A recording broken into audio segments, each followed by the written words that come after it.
Hello friends, welcome back to another video. तो फिर से एक बार आपका स्वागत है आपका अपना YouTube channel Arun sir GS में। आज साइंस का अगला कुछ क्वेश्चन को हम शॉर्ट लिस्टेड किए हुए हैं। आज इस प्रश्न को हम सोल्व करने की कोशिश करेंगे, क्योंकि आपको पता है कि सक्षमता परीक्षा हम लोगों को देना है। और अब जो ड्राफ्ट हम लोग विशिष्ट शिक्षक नियमावली का है, जब वो संशोधन होकर आएगा तब पता चलेगा कि विभागीय परीक्षा है कि सक्षमता परीक्षा है। यदि सक्षमता परीक्षा है तो आपको 3 बार में इसको निकालना अनिवार्य होगा। तो चलिए चलते हैं। तैयारी हमको आपको रखनी है, चाहे वो विभागीय परीक्षा ले रहा हो चाहे सक्षमता परीक्षा है, हमको देना तो पड़ेगा ही। तो चलिए पहला क्वेश्चन को लेकर चलते हैं। तो निम्न में से सदिश राशि कौन से हैं?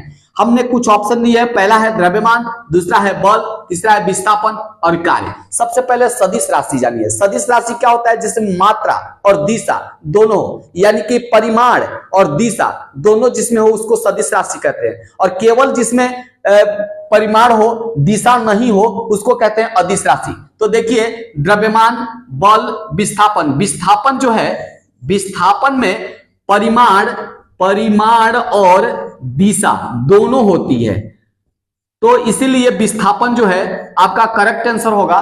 विस्थापन एक सदिश राशि है। अगला फ्रेंड्स चलते हैं क्वेश्चन पर। तो पृथ्वी पर जी का मान सबसे ज्यादा यानी महत्तम कहां होता है? तो पृथ्वी पर जो है जी का मान सबसे ज्यादा जो होता है वह ध्रुव पर होता है।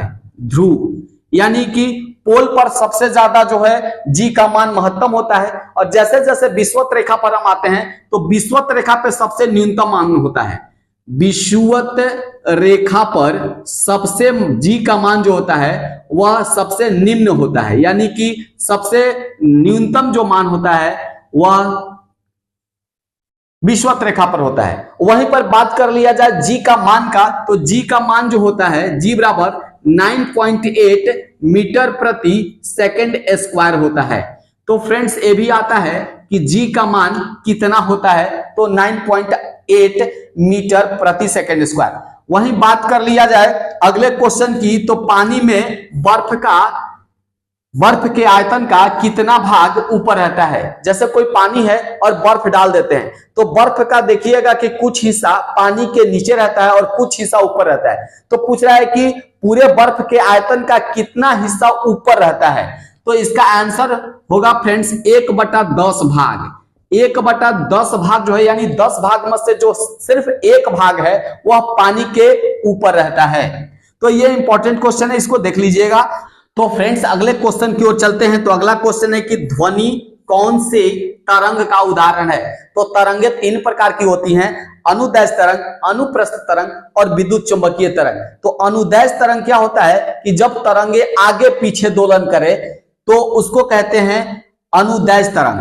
तो ध्वनि जो तरंगे हैं वह अनुदैर्ध्य तरंग का उदाहरण है, यानी कि ध्वनि जो है आगे पीछे दोलन करते हैं और आगे बढ़ते हैं, इसीलिए ध्वनि को अनुदैर्ध्य तरंग का उदाहरण माना जाता है। वहीं पर अनुप्रस्थ तरंग का उदाहरण समझ लिया जाए तो समुद्र में से ज्वार भट्टा जो आता है, इस तरीके का जो चाल होता है वह अनुप्रस्थ तरंग का उदाहरण होता है, क्योंकि इसमें इसको कहते हैं श्रिंग और इसको कहते हैं गर्त। उसी प्रकार से विद्युत चुंबकीय तरंगे होती है जिसको चलने के लिए कोई माध्यम की आवश्यकता नहीं होती है, उसको विद्युत चुंबकीय तरंग कहते हैं। जैसे प्रकाश है, उसको किसी माध्यम की जरूरत नहीं है, वो सब में चलता है, तो इसलिए प्रकाश को विद्युत चुंबकीय तरंग कहते हैं। तो फ्रेंड्स अगला क्वेश्चन चलते हैं। तो प्रकाश के वेग की गणना किसने की? तो सबसे पहले प्रकाश की वेग की गणना जो थी वह रोमर ने की थी। रोमर ने की थी प्रकाश की गणना। तो प्रकाश के बारे में आप समझ जाइए कि प्रकाश जो होता है 7 रंगों का मिलकर बना होता है। बैनी, आप पिनाला आप समझते हैं। उसके बाद में प्रकाश की जो चाल होती है 3 × 10⁸ मीटर प्रति सेकेंड। यदि इसको किलोमीटर में व्यक्त किया जाए तो 3 लाख किलोमीटर प्रति सेकेंड होता है। तो 3 × 10⁸ मीटर पर सेकेंड जो होता है प्रकाश की चाल होता है। और इस चाल को सबसे पहले जो गणना की थी वो रोमर नामक वैज्ञानिक ने की थी। तो फ्रेंड्स नेक्स्ट क्वेश्चन की ओर चलेंगे। तो कहता है कि कान पर ध्वनि का प्रभाव कितना होता है? कोई भी आवाज बोली जाती है, कोई भी ध्वनि बोली जाती है, तो कान पर उसका जो प्रभाव होता है वह 1/10 सेकेंड तक रहता है। 1/10 सेकेंड के बाद उसका प्रभाव जो है वह खत्म हो जाता है। अगला क्वेश्चन है कि लेंस की क्षमता किसमें मापी जाती है? लेंस की जो क्षमता है वह डायोप्टर में मापी जाती है। डायोप्टर में लेंस की क्षमता मापी जाती है, जिसको डी के द्वारा सूचित किया जाता है, और लेंस की क्षमता जो होती है पी से सूचित किया जाता है, और 1/f जो होता है इसका फॉर्मूला होता है लेंस की क्षमता का। तो लेंस की क्षमता आता है कि किसमें मापी जाती है, मात्रक क्या है, तो डायोप्टर है। अगला क्वेश्चन है, प्राथमिक रंग कौन कौन से होते हैं। प्राथमिक रंग जो होते हैं वह लाल होते हैं, हरा होता है और नीला। इस तीनों को प्राथमिक रंग कहते हैं, और बाकी इससे जो है द्वितीय रंग बनते हैं, और सबको जब मिलाते हैं तो आपका बनता है सफेद रंग। तो आइए समझते हैं। तो देखिए, यदि इसको त्रिभुज एक बना दिया जाए तो सबसे ऊपर लाल यदि रखा जाए और इस साइड में एंटी क्लॉकवाइज यदि घुमाया जाए तो हरा हो जाता है, और इधर हो जाता है लास्ट में नीला। ये तीनों को हम प्राथमिक रंग कहते हैं। और इसके बाद ये चला एंटी क्लॉकवाइज, और क्लॉकवाइज हम चलाते हैं तो मैंजेटा हो जाता है, मैंजेटा, और हो जाता है सियान, और हो जाता है पीला। तो द्वितीयक रंग लाल और नीला से मिलाएंगे तो मैंजेटा। ये भी प्रश्न आता है कि हरा और नीला को मिलाने पर कौन मिलता है, तो सियान मिलता है। लाल और हरा को मिलाने पर पीला मिलता है। तो ये तीनों मैंजेटा, सियान, पीला जो है उसको द्वितीयक रंग कहते हैं।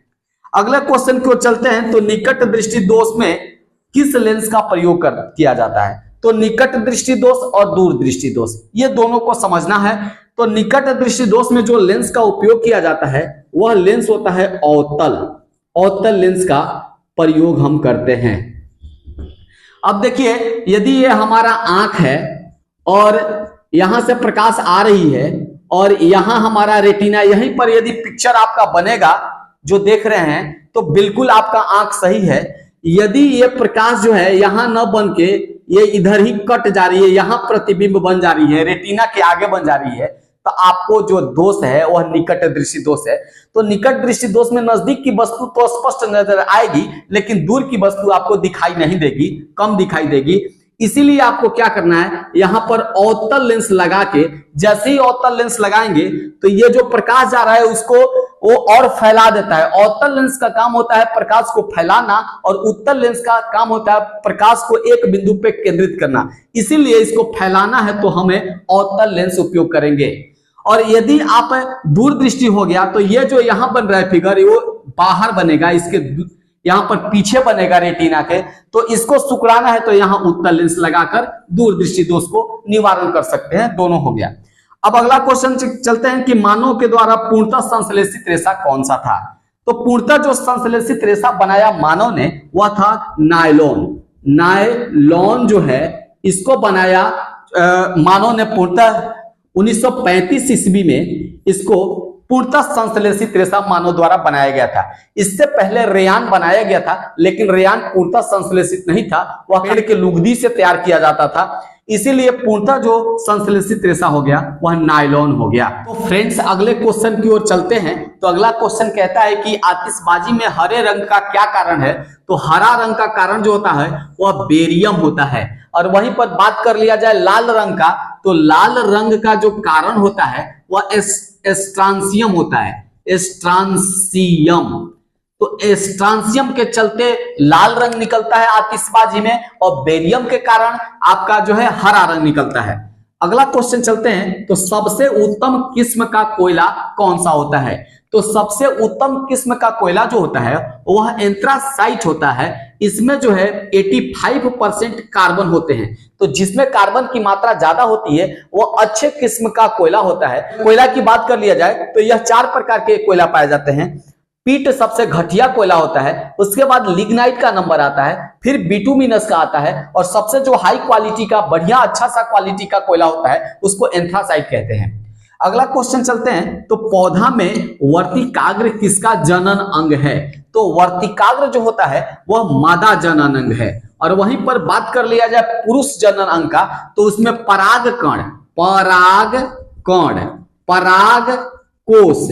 परागकोश ये सब जो होते हैं वो पुरुष जनन होते हैं। वहीं पर और बात कर लिया जाए तो अंडाशय और वर्तिका ये जो होते हैं वो भी मादा जनन अंग होते हैं। अगला चलते हैं, तो ध्वनि की चाल सबसे अधिक किस में होती है? तो फ्रेंड्स, ध्वनि की चाल जो होती है लोहा में सबसे अधिक होती है। अगला चलते हैं, तो रेगिस्तान में मरीचिका किसके कारण बनता है? रेगिस्तान में मरीचिका का एक निर्माण होता है, वह क्या होता है? पूर्ण आंतरिक परावर्तन। याद रखिएगा, पूर्ण आंतरिक परावर्तन के चलते रेगिस्तान में मृग मरीचिका का निर्माण होता है। यह क्या होता है? रेगिस्तान में ऐसा लगेगा आपको कि बालू जो है वहां चमकने लगते हैं, ऐसा लगेगा कि वहां पानी है, और जैसे ही आप वहां पर पहुंचिएगा तो वह आपको वहां पर कुछ नहीं मिलेगा, यानी बालू ही बालू मिलेगा। तो आपको वो एक तरीके से नजरों का धोखा दे दिया। यह पूर्ण आंतरिक परावर्तन के कारण होता है, इसलिए इसको मृग मरीचिका कहते हैं। तो अब फ्रेंड्स, पूर्ण आंतरिक परावर्तन के चलते हीरा भी चमकता है, या शीशा में कहीं दरार पड़ जाते हैं तो उसमें जो चमक आती है वह पूर्ण आंतरिक परावर्तन के कारण ही आता है। आई थिंक वीडियो आपको कैसा लगा? अच्छा लगे तो प्लीज इसे लाइक करें। अगले नेक्स्ट वीडियो में आपको फिर कुछ क्वेश्चन के साथ मिलेंगे। तब तक के लिए जय हिंद, धन्यवाद।